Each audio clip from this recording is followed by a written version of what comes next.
दोस्तों, जब बात आए देश की सुरक्षा पर, देश के तिरंगे पर, देश की शानो शौकत पर, तो ये खाकी वर्दी पहने फौजी आपको भीड़ में सबसे आगे खड़े दिखाई देंगे।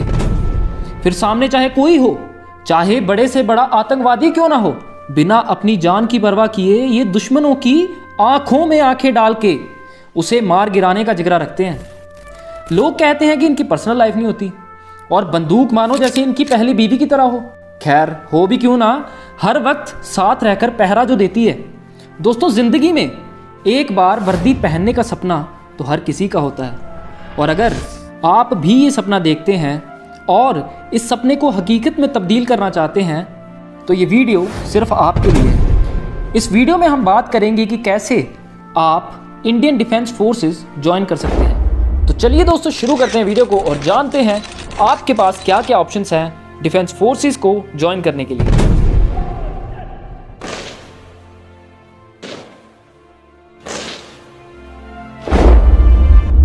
तो दोस्तों, 10+2 के बाद सबसे बेस्ट और सबसे फेमस एंट्री है एनडीए की। आई एम श्योर आपने एनडीए का नाम तो सुना होगा। एनडीए का मतलब होता है नेशनल डिफेंस एकेडमी। दोस्तों, ये महाराष्ट्र के पुणे में स्थित है। ये विश्व की सबसे पुरानी और पहली एकेडमी है जहां पर हमारे देश की तीनों wings, Indian army, Indian navy and Indian air force की कैडेट्स 3 साल की ट्रेनिंग लेते हैं। अब अगर बात करें इसमें एंट्री के प्रोसेस की, तो इसका एग्जाम यूपीएससी के द्वारा कंडक्ट करवाया जाता है, जो कि साल में 2 बार होता है, जिसका की नोटिफिकेशन आप चेक कर सकते हैं एनडीए की ऑफिशियल वेबसाइट यानी कि www.upsc.gov.in पर।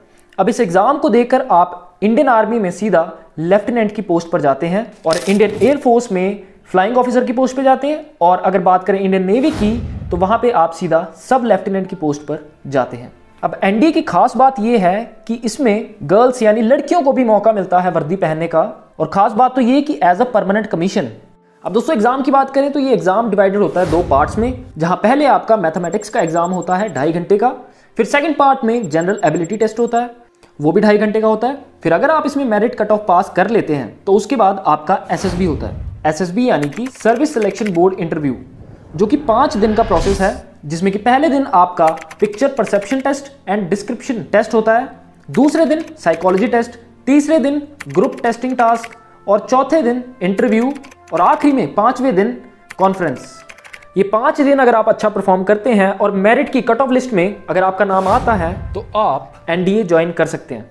अब अगर बात करें इस एग्जाम के एलिजिबिलिटी क्राइटेरिया के बारे में, तो अप्लाइंग कैंडिडेट्स की उम्र 16.5 साल से 19.5 के बीच में होनी चाहिए, इसलिए ये चीज का ध्यान रखें। अब अगर बात करें दूसरे ऑप्शन के बारे में तो वो है सीडीएस। दोस्तों, सीडीएस की फुल फॉर्म है कंबाइंड डिफेंस सर्विसेज। ये एग्जाम ग्रेजुएशन लेवल का होता है और इस एग्जाम को क्लियर करने के बाद भी सेम एनडीए की तरह ही कैंडिडेट को Indian army, Indian air force, Indian navy में सेवा करने का मौका मिलता है। सीडीएस एग्जाम को क्लियर करने के बाद आप इन सर्विसेज में उच्च अधिकारी के तौर पर जा सकते हैं। अब सीडीएस में भी खास बात यह है कि यहाँ पे गर्ल्स को भी यानी कि लड़कियों को भी वर्दी पहनने का मौका मिलता है, यानी कि गर्ल्स भी ये एग्जाम को दे सकती हैं। लेकिन यहाँ पर एक कंडीशन है, वो सिर्फ इंडियन आर्मी ज्वाइन कर सकती हैं और साथ ही साथ उसमें भी सिर्फ शॉर्ट सर्विस कमीशन यानी कि ओटीए के लिए ही अप्लाई कर सकती हैं, जिसका मतलब होता है कि उनका जो कमीशन पीरियड रहेगा वो सिर्फ 10 साल का रहेगा और 4 साल एक्सटेंडेबल हो सकता है अगर उनकी इच्छा है तो। वहीं दूसरी ओर मेल कैंडिडेट्स के लिए दोनों ऑप्शन होते हैं, वो चाहे तो ओटीए यानी कि टेम्परेरी सर्विस या फिर परमानेंट कमीशन, दोनों चूज कर सकते हैं। ये एग्जाम यूपीएससी यानी कि यूनियन पब्लिक सर्विस कमीशन द्वारा साल में 2 बार कंडक्ट करवाया जाता है, जिसमें कि रिटन एग्जाम और इंटरव्यू के बेस पर सिलेक्शन होता है। अब एग्जाम क्लियर करने के बाद आपकी ट्रेनिंग आईएमए यानी कि इंडियन मिलिट्री एकेडमी में, जो कि देहरादून में स्थित है, वहां पर लगभग 1.5 साल की होती है। और अगर एलिजिबिलिटी क्राइटेरिया की बारे में बात करें तो अप्लाइंग कैंडिडेट की उम्र 19 से 24 के बीच में होनी चाहिए और किसी भी रिकॉग्नाइज्ड इंस्टीट्यूट से किसी भी स्ट्रीम में ग्रेजुएशन की होनी चाहिए, तो आप इस सीडीएस एग्जाम के लिए अप्लाई कर सकते हैं। अब अगर हम बढ़े तीसरे ऑप्शन की तरफ तो वो है एफकैट। एफकैट यानी कि एयरफोर्स कॉमन एडमिशन टेस्ट। ये एक ऑनलाइन एग्जामिनेशन होता है जो कि सेम साल में 2 बार कंडक्ट करवाया जाता है इंडियन एयरफोर्स के द्वारा, और इस एग्जामिनेशन के थ्रू ही इंडियन आर्मी में पोटेंशियल मैन और वुमेन कैडेट्स को सिलेक्ट किया जाता है, जिन्हें की ट्रेनिंग के बाद में इंडियन एयरफोर्स की फ्लाइंग, टेक्निकल और नॉन टेक्निकल ब्रांच में अधिकारी के रूप में नियुक्त किया जाता है। अब यहाँ पे ग्राउंड ड्यूटी टेक्निकल और नॉन टेक्निकल के लिए दोनों male and female candidates apply कर सकते हैं, पर शर्त यह है कि उनकी एज 20 से 26 साल के बीच में होनी चाहिए। इवन फ्लाइंग ब्रांच में भी मेल एंड फीमेल कैंडिडेट्स दोनों अप्लाई कर सकते हैं, पर उनकी एज 20 से 24 साल के बीच में होनी चाहिए। तो चलिए बात करते हैं एग्जाम पैटर्न की। तो एफकेट के रिटन एग्जाम में आपको एक 300 मार्क्स का एग्जाम देना होता है, जिसमें कि 100 क्वेश्चंस होते हैं ऑब्जेक्टिव टाइप, जिसका कि ड्यूरेशन होता है 2 आवर्स। इस एग्जाम में इंग्लिश, जनरल नॉलेज, मैथ्स और रीजनिंग सेक्शन से क्वेश्चंस पूछे जाते हैं, तो इस चीज का ध्यान रखें। अब बात करते हैं चौथे ऑप्शन के बारे में, तो वो है सीएपीएफ असिस्टेंट कमांडेंट। देखिए सीएपीएफ यानी कि central armed police forces assistant commandant India में मौजूद 5 सेंट्रल आर्म्ड पुलिस फोर्सेस के समूह को बोला जाता है, जिसमें कि बीएसएफ यानी कि बॉर्डर सिक्योरिटी फोर्स, सीआरपीएफ यानी कि central reserve police force, CISF यानी कि central industrial security force, ITBP यानी कि इंडियन तिब्बत बॉर्डर पुलिस और एसएसबी यानी कि सशस्त्र सीमा बल। इन पांचों के समूह को बोला जाता है सीएपीएफ। ये सभी सीएपीएफ्स मिनिस्ट्री ऑफ होम अफेयर्स के अंडर आती हैं। और अगर आपको सीएपीएफ में असिस्टेंट कमांडेंट बनना है तो आपको यूपीएससी द्वारा कंडक्ट किए जाने वाला एग्जाम सीएपीएफ असिस्टेंट कमांडेंट को क्लियर करना होगा। इस एग्जाम के लिए दोनों मेल और फीमेल कैंडिडेट्स अप्लाई कर सकते हैं, बस शर्त यह है कि आपके पास किसी भी रिकॉग्नाइज्ड यूनिवर्सिटी से ग्रेजुएशन की डिग्री होनी चाहिए। अब एज लिमिट की बात करें तो कैंडिडेट की एज 20 से 25 साल के बीच में होनी चाहिए। अब आइए बढ़ते हैं सिलेक्शन प्रोसेस के ऊपर, जिसमें कि कैंडिडेट को सबसे पहले रिटन एग्जाम क्लियर करना होता है, जिसमें कि 2 पेपर्स होते हैं, पेपर 1 एंड पेपर 2। पेपर 1 जो कि जनरल एबिलिटी एंड इंटेलिजेंस का होता है, जो कि 250 मार्क्स का होता है, और इसमें 125 ऑब्जेक्टिव टाइप क्वेश्चंस होते हैं, जिसको पूरा करने के लिए आपको 2 घंटे का समय दिया जाता है। उसके बाद पेपर 2 की बात करें तो इसमें general studies, essay and comprehension पूछा जाता है। ये पेपर 200 मार्क्स का होता है, जिसको पूरा करने के लिए आपको 180 मिनट दिए जाते हैं। अब इसके बाद रिटन एग्जाम से शॉर्ट लिस्टेड कैंडिडेट्स को पीईटी यानी कि फिजिकल एफिशिएंसी टेस्ट को क्लियर करना होगा। अब पीईटी टेस्ट का मकसद होता है कि आपकी फिजिकल फिटनेस को टेस्ट करना, फिर उसके बाद आपका मेडिकल टेस्ट होता है और इंटरव्यू होता है, और उसके बेस पे मेरिट लिस्ट बनती है, जिसके बेस पे आपका सिलेक्शन होता है। अब बढ़ते हैं अपने 5वें ऑप्शन की तरफ, तो वो है airforce group C. Indian airforce group C post पर चयन इंडियन एयरफोर्स द्वारा आयोजित डायरेक्ट रिक्रूटमेंट सिस्टम के अंतर्गत करवाया जाता है। अब इंडियन एयरफोर्स में निकलने वाले ग्रुप सी सिविलियन पोस्ट के अंदर math staff, multitasking staff, housekeeping staff, clerk, stenographer, carpenter, painter, civilian, mechanical transport driver अथवा अन्य पदों पर रिक्रूटमेंट की जाती है।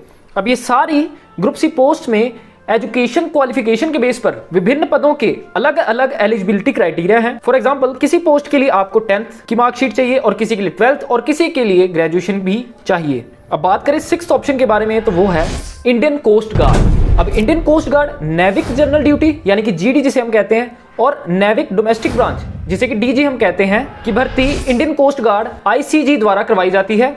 आईसीजी का गठन 42 साल पहले हुआ था, और ये भर्ती राष्ट्रीय स्तर पर करवाई जाती है, जिसमें कि नेविक जनरल ड्यूटी यानी कि जीडी में कैंडिडेट्स को नौसैनिक जिसे कि हम सेलर भी कहते हैं, सेलर के रूप में भर्ती किया जाता है, और उन्हें सामान्य रक्षा कार्यों के लिए तैयार भी किया जाता है। अब बात करें नेविक डोमेस्टिक ब्रांच की, जिसे कि हम डीबी भी कहते हैं, तो इसके कैंडिडेट्स को डोमेस्टिक ड्यूटीज जैसे कि खाना बनाना, सफाई करना और अन्य घर के कार्यों के लिए तैयार किया जाता है। आईसीजी क्रेस्ट के जरिए ये रिक्रूटमेंट प्रोसेस देश भर में कंडक्टेड होता है, और इसमें नौसैनिकों को देश की सीमा सुरक्षा और अन्य जरूरी कार्यों में योगदान देने का मौका प्रदान किया जाता है।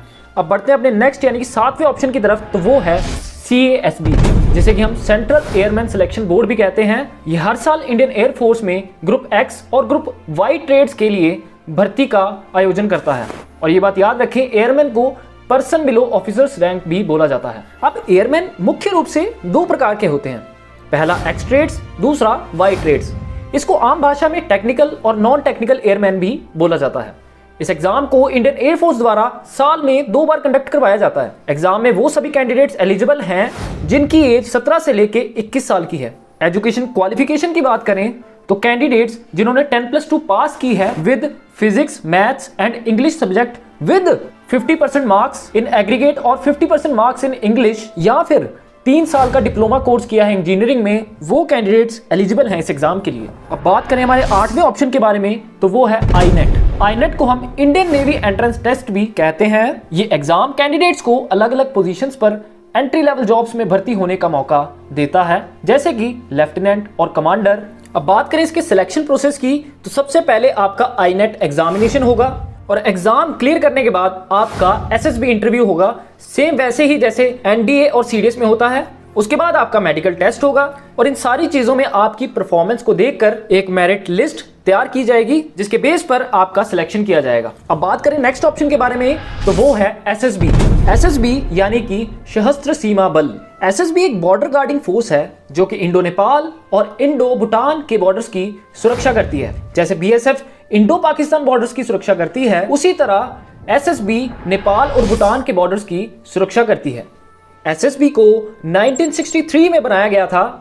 ये सीएपीएफ के अंडर ही आने वाली एक फोर्स है जो कि फर्दर होम मिनिस्ट्री के अंडर आती है। एसएसबी सेना रॉ के लिए भी काम करती है। अब बात करें मिनिमम क्वालिफिकेशन के बारे में, तो एसएसबी कांस्टेबल के लिए जो मिनिमम क्वालिफिकेशन है वो ये कि सिर्फ आपको 10th पास होना है और इसके लिए एज लिमिट है 18 से 23 साल के बीच। अब बात करें नेक्स्ट ऑप्शन के बारे में, तो वो है टेरिटोरियल आर्मी।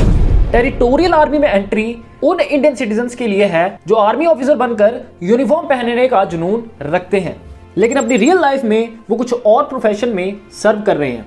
अब इसके लिए मेल एंड फीमेल दोनों एलिजिबल हैं, जिनकी की एज लिमिट है 42 ईयर्स तक।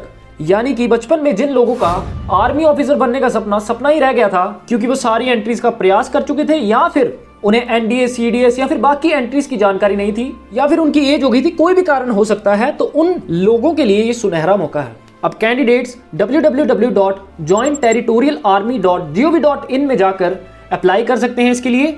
अब पहले टीए के 2 पेपर हुआ करते थे, मगर अब एक ही सेशन में पूरा टीए पेपर होता है, जो कि फर्दर 4 पार्ट्स में डिवाइडेड होता है, जो कि है reasoning, elementary mathematics, general knowledge and English. सभी पार्ट से 25-25 क्वेश्चन पूछे जाते हैं, यानी कि टोटल 100 क्वेश्चन, जिसको पूरा करने के लिए आपके पास होते हैं 2 घंटे। अब टीए की सबसे इंपॉर्टेंट एलिजिबिलिटी है ग्रेजुएट होना और गेनफुल एम्प्लॉयड होना। मतलब कि आप कुछ ना कुछ अच्छा काम कर रहे होने चाहिए, जैसे कि आप प्राइवेट जॉब में हो या फिर गवर्नमेंट जॉब में हो, और बेसिकली आपका आईटीआर यानी कि इनकम टैक्स रिटर्न्स होना चाहिए, जहां पे आपकी कुछ ना कुछ इनकम शो हो। अब टीए की मैंडेटरी मिनिमम सर्विस साल में 2 महीने के लिए होती है और बाकी समय आप जो भी सर्विस या जॉब आप बाहर कर रहे हैं उसे कर सकते हैं।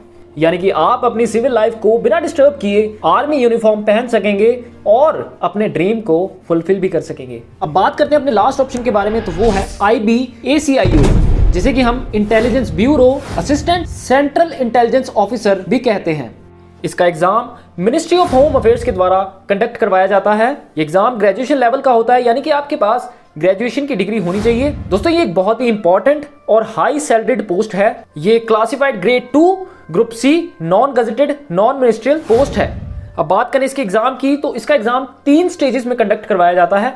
सबसे पहले आपका रिटन एग्जाम होता है, उसके बाद कॉम्प्रिहेंशन और लास्ट में आपका पर्सनल इंटरव्यू होता है, जिसके बेस पे आपका सिलेक्शन किया जाता है। दोस्तों ये थे आपके सामने कुछ ऑप्शंस जिसे आप मद्देनजर रख सकते हैं अगर आपका सपना है वर्दी पहनने का। दोस्तों आई होप आपको ये वीडियो इन्फॉर्मेशनल लगी होगी, और अगर आपकी कुछ भी मदद हुई हो तो इस वीडियो को लाइक कमेंट शेयर जरूर कर दें। फिर मिलते हैं किसी और अच्छी वीडियो में, तब तक के लिए जय हिंद, वंदे मातरम।